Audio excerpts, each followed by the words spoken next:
अब उसके बाद आता है हमारा 8वीं अनुसूची। अब 8वीं जो अनुसूची है इसमें भारत की जो विभिन्न प्रकार की भाषाओं का वर्णन इसमें किया गया है। अब जैसे मूल संविधान में 14 भाषाओं को जो है मान्यता दी गई थी यानी 8वीं अनुसूची के अनुसार, और फिर बाद में 8 भाषाओं को इसमें फिर और जोड़ा गया। वर्तमान में 22 भाषाओं को जो है इसमें मान्यता दी गई है। 8वीं अनुसूची में भारतीय भाषाओं का उल्लेख मिलता है। भाषाओं का उल्लेख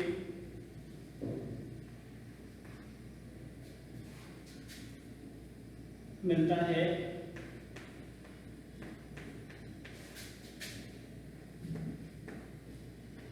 अब जैसे प्रारंभ में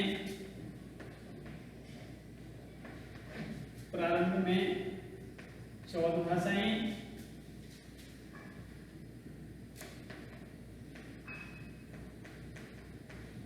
भाषाएं, थी। बाद में 8 भाषाओं को और जोड़ा गया इसमें।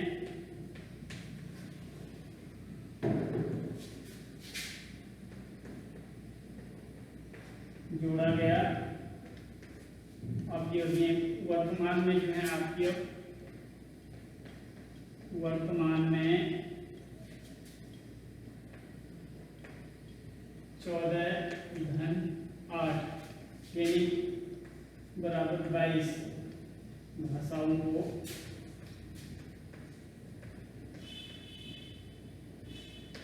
इसमें मान्यता दी गई है।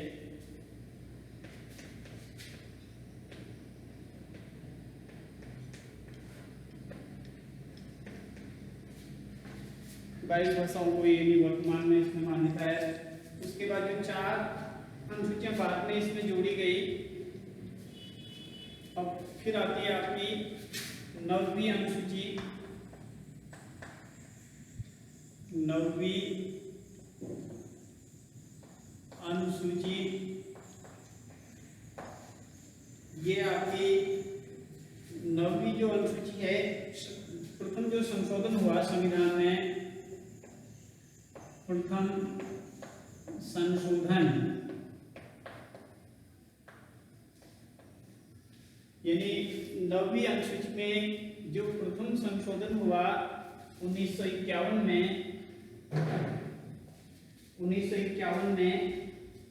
इसमें जो है परिवर्तन किया गया। जैसे भूमि बंदोबस्त, भूमि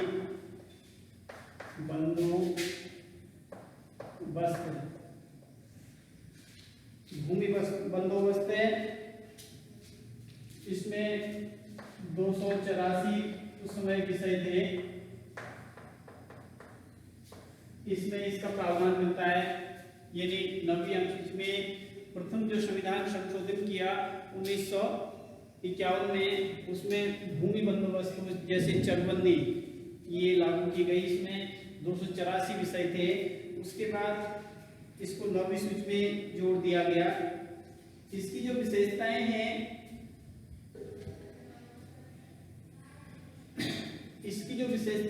इसमें भारत में जो है चकबंदी यानी जो भारतीय किसानों की जो जमीन होती थी वो अलग अलग उसमें बटी होती थी। अब चकबंदी में एक ऐसा कानून लाया गया कि किसान को जो है जो भी उसकी जमीन है उसको इकट्ठी दे दी जाए, तो ऐसा इसमें प्रावधान किया गया। उसके बाद आपका आता है 10वीं अनुसूची।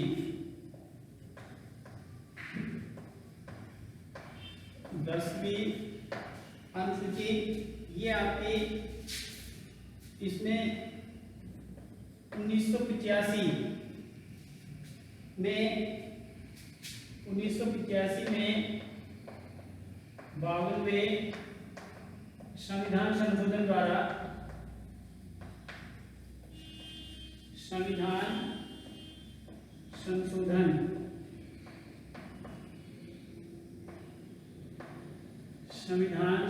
द्वारा इसमें जो है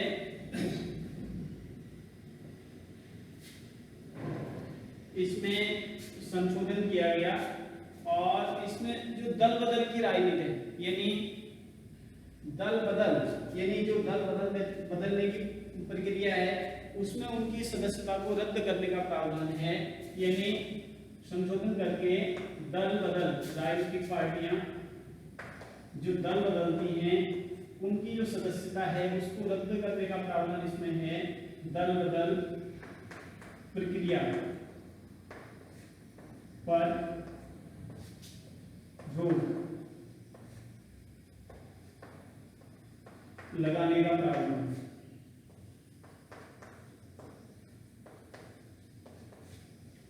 यानी आपकी 10वीं अनुसूची में 52वें संविधान संशोधन द्वारा 1985 में इसमें संशोधन किया गया।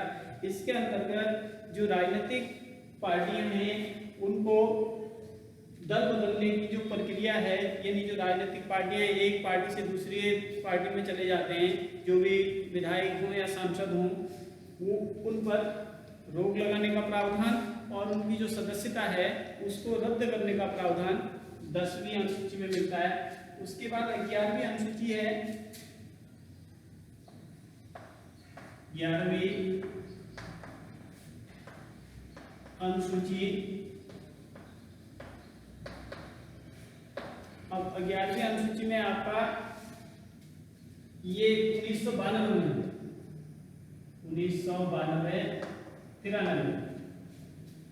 में 73वें संविधान संशोधन द्वारा 92 में 73वें संविधान संशोधन 73वें संविधान संशोधन द्वारा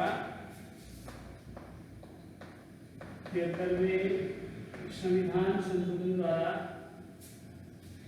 पंचायती राज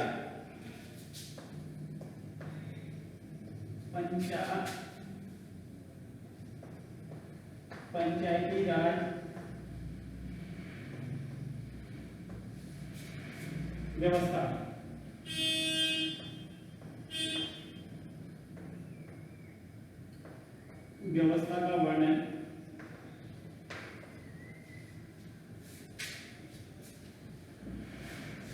पंचायती राज व्यवस्था का उल्लेख इसमें मिलता है। यानी 1992 में और 93 में एक 73वें और 74वें इसमें 2 संशोधन किए गए संविधान में। 73वें संविधान संशोधन द्वारा पंचायती राज व्यवस्था यानी जो भारत के जो ग्रामीण क्षेत्र हैं उसमें पंचायती राज जो ग्राम प्रधान है उनको ऐसे अधिकार दे दिए गए कि उनमें जो भी वित्तीय जो संबंधी समस्याएं थी वो राज्य सरकार से न लेकर के केंद्र सरकार जो है विकास कार्यों के लिए स्वीकृत पैसा दे देती यानी उनको विशेष अधिकार इसमें दिए गए। उसके बाद आती है आपकी 12वीं अनुसूची।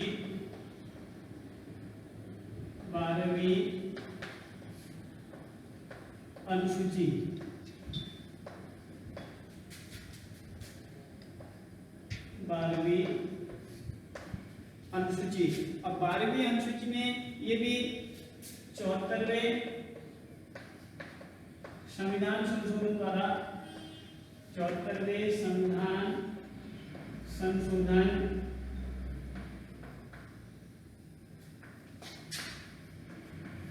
द्वारा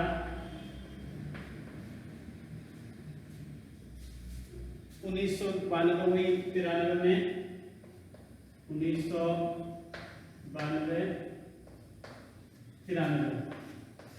में जो है नगरीय क्षेत्रों में नगर प्रशासन यानी नगर पालिका नगर पंचायत यानी ये तो पंचायती राज तो ग्रामीण क्षेत्रों में था और 12वीं अनुसूची में 74वें संविधान संशोधन द्वारा ये भी 1992 और 93 में किया गया। इसमें जो नगरीय क्षेत्र हैं नगरीय क्षेत्रों में नगर पालिका और नगर निगम या नगर पंचायत इसकी व्यवस्था की गई। उसके बाद फिर इनके चुनावों का वर्णन, जैसे नगर पंचायत में जो भी अध्यक्ष, उपाध्यक्ष या मेयर, जो भी नगरीय प्रशासन है उसको जो है इसमें अधिकार दिए गए। तो ये थी आपकी अनुसूचियां। शेष बात